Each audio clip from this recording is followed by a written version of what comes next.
Assalamualaikum warahmatullahi wabarakatuh. Nama saya Nabiha Nasr binti Ahsan Najib. Saya Nur Balkis binti Muhammad Azman. Dan saya Ana Alia Insyirah binti Khairul Ansar. Kami akan membentangkan Aspirasi hala tuju pendidikan Serta implikasi terhadap guru berjiwa pendidik.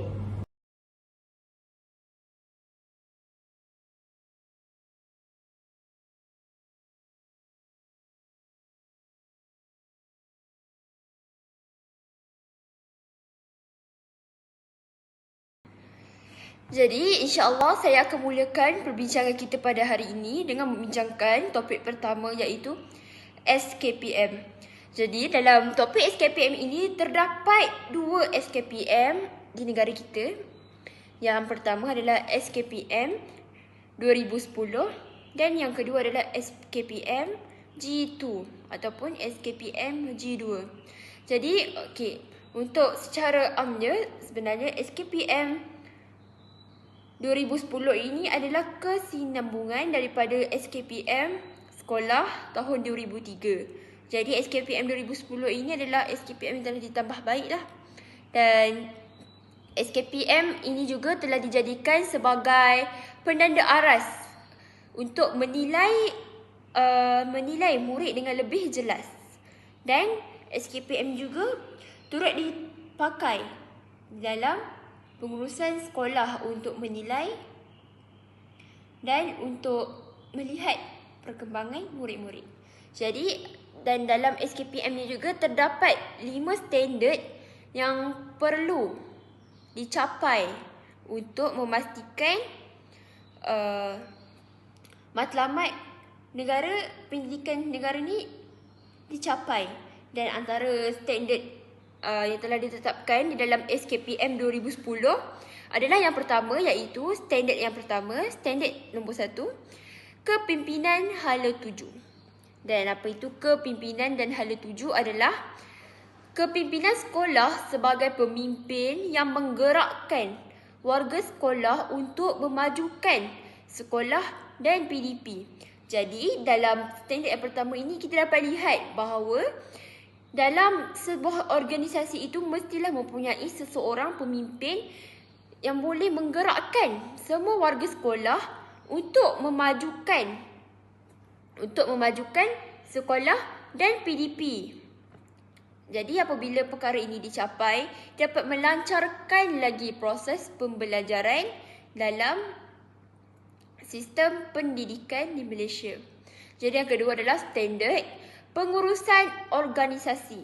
Jadi, pengurusan organisasi ini adalah organisasi di sekolah dan bagaimana organisasi di sekolah itu dijalankan adalah dengan melihat potensi dan keperluan staf, kemudahan sumber dalaman dan memanfaatkan sumber luaran diambil kira supaya sekolah dapat berfungsi dengan cekap, berkesan dan lebih teratur.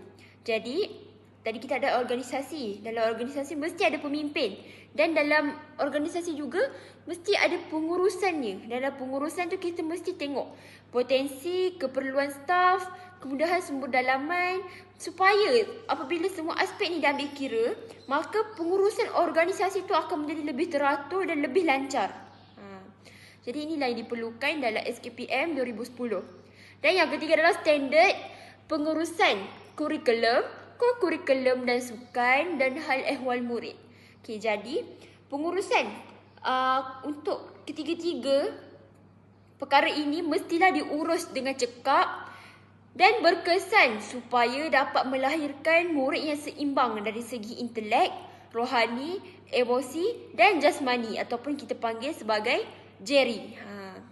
Jadi bila kita belajar ni dalam pendidikan ni, dia bukan hanya memfokuskan kepada akademik sahaja tapi turut memfokuskan kepada kurikulum dan sukan serta hal ehwal murid. Jadi yang keempat adalah standard pengajaran dan pembelajaran ataupun kita panggil sebagai PDP. Jadi dalam standard ini dia lebih memfokuskan kepada peranan seorang guru kerana guru perlu menyampaikan maklumat kepada murid-murid. Jadi guru perlu melaksanakan proses PDP yang berkualiti tinggi dan bersungguh-sungguh agar potensi dan pencapaian murid dapat kita kekalkan pada tahap optimum secara berterusan. Jadi apabila guru dapat menyampaikan maklumat dengan baik sehabis mungkin kepada murid-murid, jadi tahap murid-murid juga kita dapat kekalkan pada tahap optimum. Okay. Jadi yang standard yang terakhir adalah standard yang kelima adalah kemenjadian murid. Jadi apabila guru dapat menyampaikan apa yang diajarkan kepada murid itu, kita dapat membentuk kemenjadian murid ni dengan baik, iaitu dapat melahirkan murid yang berilmu, pengetahuan, yang berketerampilan, berakhlak mulia, bertanggungjawab dan berkeupayaan mencapai kesejahteraan diri. Jadi bila kita mendidik murid ni, dan pendidikan Malaysia ni, kita bukan hanya mendidik murid dalam akademik, tapi kita ingin mendidiknya dalam berakhlak, dalam menanamkan nilai murni yang tinggi, dan bagaimana dia dapat bertahan dalam komuniti ini. Jadi itulah yang kita ingin didik dalam SKPM 2010 ini. Jadi kita akan teruskan kepada slide yang seterusnya. Kita akan melihat kepada kemajuan penambahbaikan dalam SKPM. Jadi seterusnya kita akan bincangkan tentang SKPM yang kedua, iaitu SKPM G2. G2 iaitu yang nama panjangnya adalah Standard Kualiti Pendidikan Malaysia Gelombang 2. Okey. Jadi secara luarannya SKPM G2 ini dia mempunyai aspek yang sama, standard yang sama seperti SKPM 2010, tetapi telah ditambah baik dengan di mana setiap standard itu mesti mempunyai aspek-aspek yang tertentu. Okey. Supaya dapat mencapai objektif itu dengan lebih berjaya. Dan dalam topik ini untuk kita menceritakan tentang guru berjiwa pendidik dalam standard 4 pembelajaran dan pemudahcaraan lebih memfokuskan kepada guru. Jadi kita akan memfokuskan kepada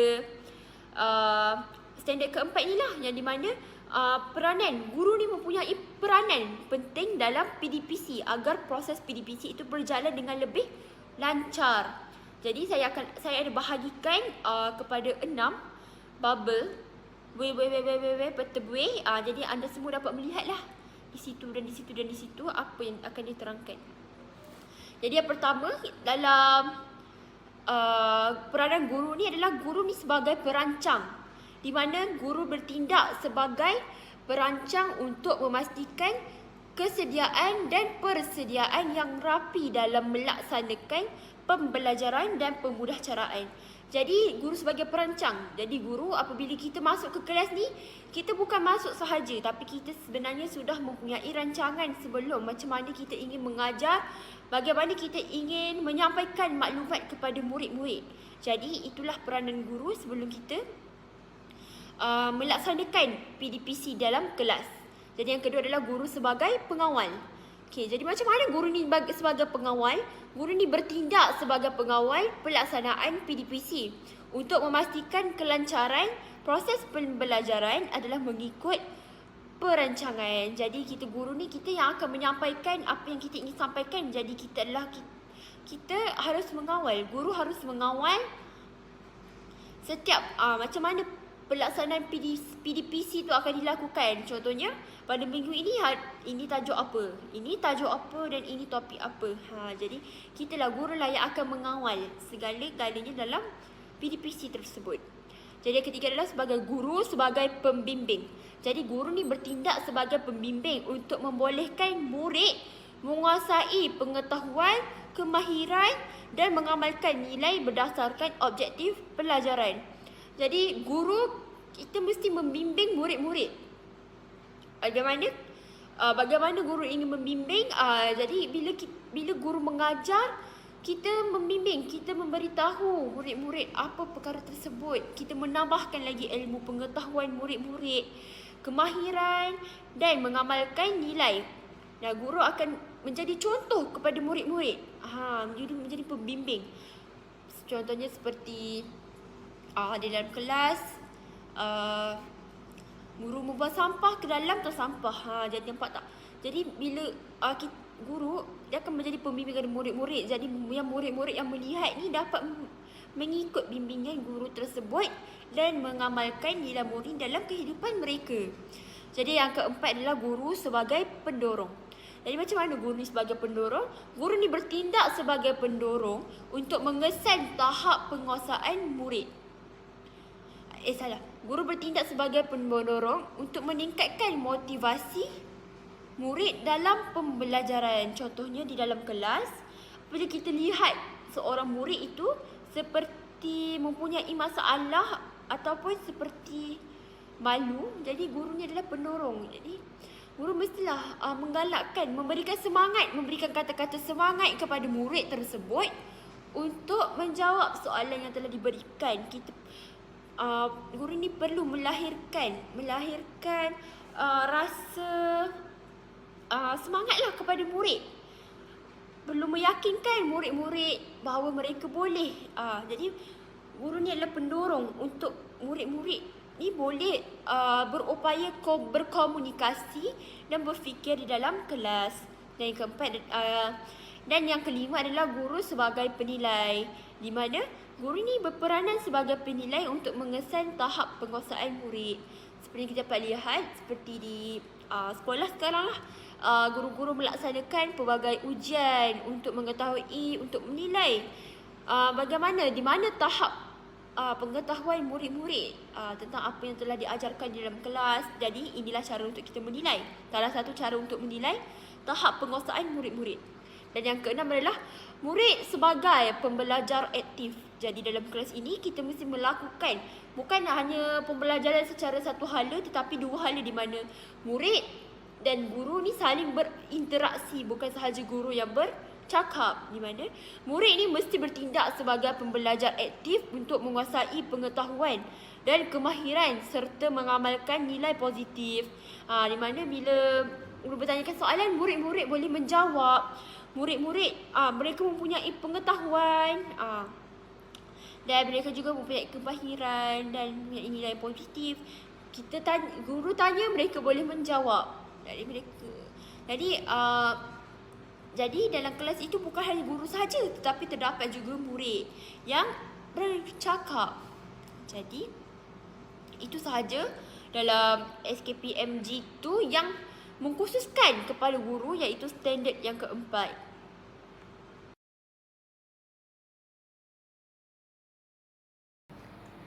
Jadi kita akan lihat apakah tindakan yang perlu dilakukan oleh guru untuk mencapai standard ataupun untuk mencapai hala tuju yang telah ditetapkan oleh kerajaan dalam sistem pendidikan di Malaysia. Jadi yang pertama adalah guru perlu merancang pelaksanaan PDPC secara profesional dan sistematik. Yang kedua, guru hendaklah mengawal proses pembelajaran secara terancang. Yang ketiga, guru mengawal suasana pembelajaran secara profesional dan terancang. Yang keempat, guru membimbing murid secara profesional dan terancang. Yang kelima, guru mendorong minda murid melaksanakan aktiviti pembelajaran secara terancang. Yang keenam, guru mendorong emosi murid melaksanakan aktiviti pembelajaran secara terancang. Yang ketujuh, guru melaksanakan penilaian secara sistematik dan terancang. Dan terakhir sekali adalah murid melibatkan diri dalam proses pembelajaran secara berkesan. Jadi inilah tindakan yang perlu dilakukan oleh guru-guru untuk menjalankan kelas secara terancang dan turut melibatkan murid bagi memastikan proses pembelajaran itu berjalan dengan lancar dan menjadi. Jadi untuk perbincangan seterusnya, kita akan membincangkan tentang PPPM, iaitu di mana PPPM ini merupakan Pelan Pembangunan Pendidikan Malaysia yang di mana di bawahnya terdapat 3 gelombang. Jadi sebelum kita membincangkan tentang 3 gelombang yang terdapat dalam PPPM ini, kita akan bincangkan tentang 3 objektif yang terdapat dalam PPPM. Di mana yang pertama, objektifnya adalah untuk memahami prestasi dan cabaran semasa sistem pendidikan Malaysia, berfokuskan penambahbaikan akses kepada pendidikan, meningkatkan standard iaitu kualiti, merapatkan jurang pencapaian, equity, menggalakkan perpaduan dalam kalangan murid serta memaksimumkan keberkesanan sistem. Jadi untuk yang kedua, mewujudkan visi dan aspirasi yang jelas untuk sistem pendidikan dan setiap murid bagi 13 tahun yang seterusnya sehingga tahun 2025. Dan yang terakhir sekali, menggariskan program transformasi yang menyeluruh untuk sistem pendidikan termasuk perubahan utama dalam Kementerian Pendidikan Malaysia yang membolehkan sistem ini memenuhi permintaan baharu dan jangkaan yang meningkat serta menyokong transformasi perkhidmatan awam. Assalamualaikum warahmatullahi wabarakatuh. Saya akan sambung pembentangan mengenai gelombang yang pertama pada tahun 2013 hingga 2015. Pada ketika ini, penekanan diberikan kepada kemahiran teras melalui penambahbaikan sistem dengan mempercepatkan perubahan kaedah pelaksanaan program, yang di mana tumpuan ini diberikan bagi meningkatkan kualiti guru yang sedia ada, meningkatkan kualiti kepimpinan dan memperbaiki pendekatan pelantikan dan melatih guru besar. Pelan tindakan yang dirancang dan perlu dilaksanakan bagi meningkatkan kemahiran teras ialah mengubah sistem dengan memberi sokongan kepada guru dan memberi fokus kepada kemahiran utama. Seterusnya, memberi guru secara khusus bagi meningkatkan standard guru khususnya dalam mata pelajaran yang teras seperti bahasa Melayu, bahasa Inggeris, matematik dan juga sains. Selain itu, standard kemasukan yang lebih tinggi bagi guru baharu diterapkan bagi melantik guru-guru yang berkualiti. Seterusnya, kita beralih kepada gelombang yang kedua pada tahun 2016 hingga tahun 2020. Pada ketika itu, kurikulum standard sekolah rendah dan menengah dikemaskini semula dan diperkenalkan dalam usaha menyesuaikan pengetahuan, kemahiran dan nilai bagi memajukan perkembangan ekonomi dunia pada hari ini. Antara pelan tindakannya ialah memacu peningkatan sistem pendidikan ke arah yang lebih maju. Selain itu, memperluaskan bimbingan dan sokongan untuk membantu guru bagi menambah pengetahuan dalam semua mata pelajaran, pemikiran, kepimpinan, etika dan identiti nasional. Akhir sekali, menyediakan kemajuan berdasarkan kompetensi dan prestasi serta menambah baik latihan pra-perkhidmatan untuk memugarkan profesion keguruan. Akhir sekali, kita akan berganjak ke gelombang yang ketiga iaitu pada tahun 2021 hingga tahun 2025. Gelombang ini lebih berfokus kepada anjakan ke arah kecemerlangan dengan peningkatan keluasan operasi. Tumpuan ini diberikan untuk memupuk budaya kepimpinan rakan sejawat bagi pembangunan kecemerlangan profesional. Jadi, kita seterusnya pergi ke antara pelan tindakan yang dilaksanakan ialah menganjak ke arah kecemerlangan melalui peningkatan tadbir uruskan diri. Selain itu, membenarkan pengurusan berasaskan sekolah dan autonomi dengan lebih meluas dari segi pelaksanaan kurikulum dan peruntukan belajaran bagi sekolah-sekolah yang layak. Yang di mana kita dapat lihat pada tahun 2023, kerajaan memberikan belanjawan kepada sekolah-sekolah untuk menghasilkan satu tandas yang cantik dan bersih kepada murid. Dan itu akhir sekali, menerusi budaya kecemerlangan profesionalisme dibimbing rakan sejawat iaitu guru dan pemimpin sekolah saling membimbing. Sebagai contoh, guru besar membimbing guru-guru biasa dalam urusan kerja sekolah.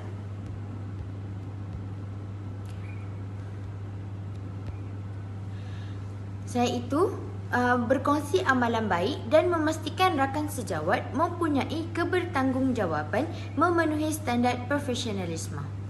Sekian, terima kasih. Seterusnya, 5 aspirasi sistem pendidikan negara. Kementerian Pendidikan Malaysia ingin mencapai 5 aspirasi sistem yang dikemukakan dalam Pelan Pembangunan Pendidikan Malaysia agar memastikan semua murid mempunyai ilmu dan kemahiran untuk digunakan pada zaman abad ke-21 ini. Jadi, apakah 5 aspirasi tersebut? Jom kita tengok. Yang pertama, akses kepada kejayaan. Kerajaan menginginkan 100% enrolment iaitu bilangan yang mendaftar merentas semua peringkat pendidikan dari prasekolah hingga menengah atas menjelang tahun 2020. pendidikan berkualiti juga diberikan kepada semua rakyat di Malaysia tanpa pengecualian berdasarkan latar belakang sosioekonomi, etnik dan kaum. Pendidikan yang diberikan juga secara menyeluruh dari aspek jasmani, emosi, rohani dan intelek. Selain itu, Kementerian Pendidikan Malaysia juga ada memberikan bantuan seperti BRIM untuk memastikan murid-murid ini dapat pendidikan yang sewajarnya. Yang kedua, kualiti standard antarabangsa. Pendidikan di Malaysia ini sudah berkembang tetapi masih mempunyai jurang yang besar antara negara-negara lain. Jadi, dalam 2 dekad ini, Malaysia ada mengambil tempat dalam 2 pentaksiran antarabangsa iaitu Program for International Student Assessments PISA dan juga Trends in International Mathematics and Science Study TIMSS. PISA merupakan pentaksiran yang mengukur prestasi murid dari segi bacaan dalam subjek matematik dan juga sains. Manakala TIMSS pula pentaksiran yang berasaskan kurikulum sekolah dalam mata pelajaran matematik dan sains.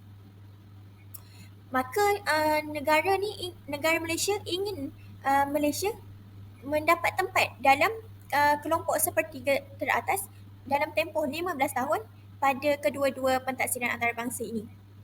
Seterusnya yang ketiga, equity untuk semua murid. Penyebab wujudnya jurang equity ini terdapat 3 iaitu pencapaian pendidikan ibu bapa, purata pendapatan isi rumah dan juga peratus murid yang menerima bantuan kewangan wang amanah pelajar miskin. Jadi, Kementerian Pendidikan Malaysia ada menyediakan sokongan-sokongan tambahan untuk memastikan latar belakang pendidikan sosioekonomi murid ni tidak menghalang murid tersebut daripada peluang pendidikan. Seterusnya, negara juga ada mengembangkan lagi, meluaskan lagi akses untuk kemahiran TVET. Ini akan melahirkan tenaga-tenaga mahir dalam bidang-bidang tertentu. Murid yang berkeperluan khas, pintar, cerdas dan berbakat, kumpulan peribumi dan minoriti juga tidak dipinggirkanlah daripada kerajaan. Yang keempat, memupuk perpaduan dalam kalangan murid. Sejak merdeka, aspirasi utama Malaysia ini ialah memupuk perpaduan negara.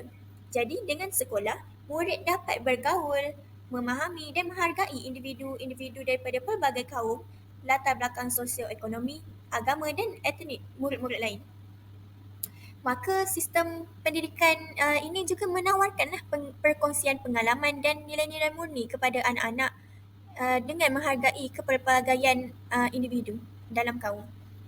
Yang kelima, pelaksanaan berkecekapan tinggi. Keberhasilan murid ini merupakan indikator kepada kecekapan dalam sistem pendidikan.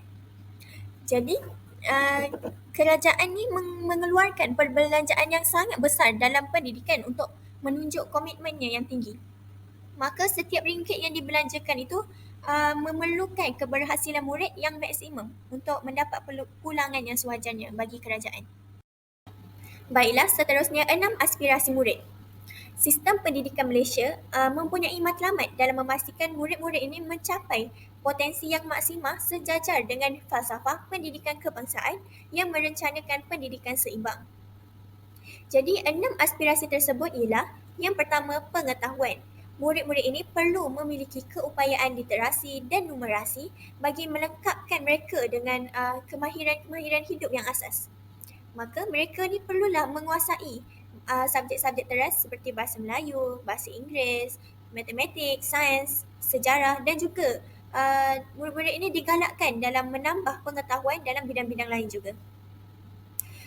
Maka standard pembelajaran yang jelas juga ada dirangka supaya ibu bapa dan murid ini mengetahui dengan lebih jelas tentang kemajuan-kemajuan yang dijangkakan pada setiap tahun.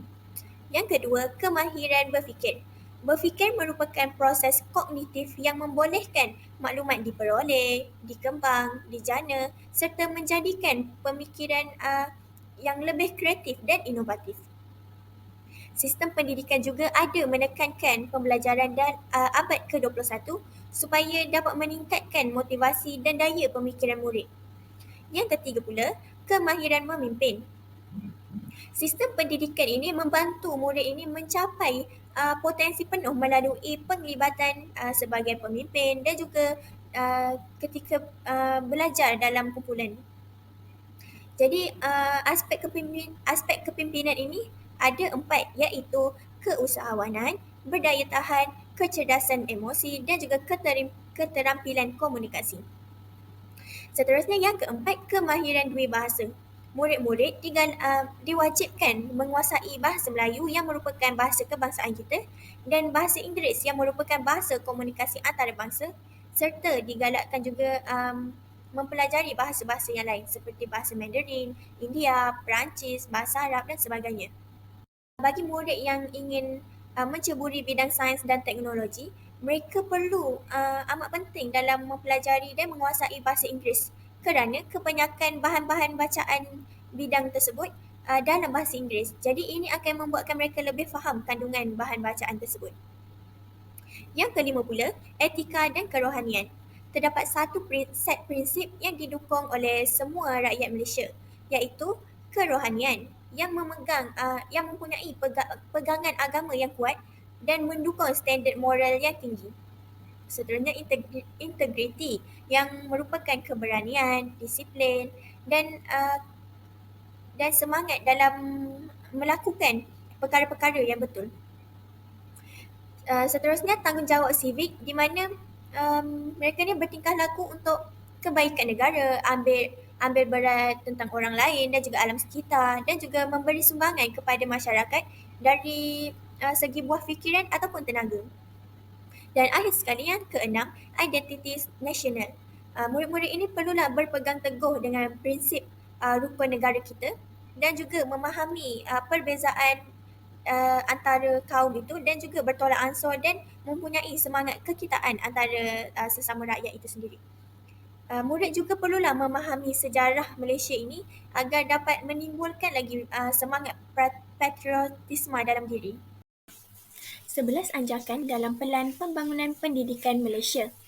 Anjakan pertama, menyediakan kesamarataan akses kepada pendidikan berkualiti bertaraf antarabangsa, iaitu kerajaan memberi pendidikan kepada semua rakyat Malaysia tanpa pengecualian dan juga mengambil tempat dalam pentaksiran antarabangsa. Seterusnya, anjakan kedua, memastikan setiap murid menguasai kemahiran dalam bahasa Melayu dan bahasa Inggeris dan menggalakkan pelajar mempelajari bahasa tambahan seperti bahasa Mandarin, bahasa India, bahasa Arab dan sebagainya. Ajakan ketiga, melahirkan rakyat yang menghayati nilai-nilai murni dan bertanggungjawab serta mempunyai sifat amanah dalam diri. Yang keempat, mentransformasikan profesion keguruan menjadi profesion pilihan. Dan anjakan kelima, memastikan kepimpinan berprestasi tinggi ditempatkan di setiap sekolah. Hal ini dapat mencungkil potensi murid dalam menjadi seorang pemimpin dan juga bekerja dalam berkumpulan. Anjakan keenam, mengupayakan JPN, PPD dan sekolah untuk menyediakan penyelesaian khusus berasaskan keperluan. Contohnya, menyediakan keperluan-keperluan seperti LCD untuk memudahkan proses pembelajaran dan pengajaran serta menyediakan buku-buku braille untuk murid-murid yang berkeperluan khas iaitu buta. Anjakan ketujuh pula, memanfaatkan TMK iaitu Teknologi Maklumat Komunikasi bagi meningkatkan kualiti pembelajaran di Malaysia, iaitu dengan menggunakan pembelajaran secara digital dengan menggunakan slide, PowerPoint ataupun Canva bagi menarik perhatian murid-murid untuk belajar. Seterusnya, anjakan ke-8, mentransformasikan kebolehan dan keupayaan penyampaian kementerian. Yang ke-9, bekerjasama dengan ibu bapa, komuniti dan sektor swasta secara meluas. Dengan ini, jelaslah bahawa murid, ibu bapa dan juga guru-guru ini serta pihak sekolah perlu mempunyai hubungan yang rapat dan erat. Anjakan ke-10, memaksimumkan keberhasilan murid bagi setiap ringgit. Hal ini kerana kerajaan telah mengeluarkan banyak perbelanjaan untuk melabur dalam keberhasilan murid yang berpotensi tinggi. Dan yang terakhir sekali, anjakan 11, meningkatkan ketelusan untuk kebertanggungjawaban awam secara langsung. Saya akan menyambung tajuk pembentangan aplikasi terhadap guru berjiwa pendidik. Yang pertama, pemupuk perpaduan dan pembina negara bangsa, yang di mana guru membangunkan modal insan dan memastikan pembentukan jati diri murid yang kukuh, berdaya saing, berkeyakinan tinggi dan berpegang teguh kepada agama. Yang kedua, pembentukan modal insan yang seimbang dan harmonis dari 4 aspek utama, iaitu jasmani, emosi, rohani dan intelek. Yang ketiga, mempertingkatkan kemampuan profesional. Guru sentiasa mendapat peluang kreatif untuk menggunakan pendekatan pembelajaran, model pembelajaran dan media pembelajaran yang dapat memudahkan murid untuk memahami perkara yang ingin disampaikan. Yang keempat, mengamalkan budaya kerja cemerlang, yang di mana guru sentiasa dipraktikkan dengan etika kerja dan sifat integriti yang menyeluruh serta positif.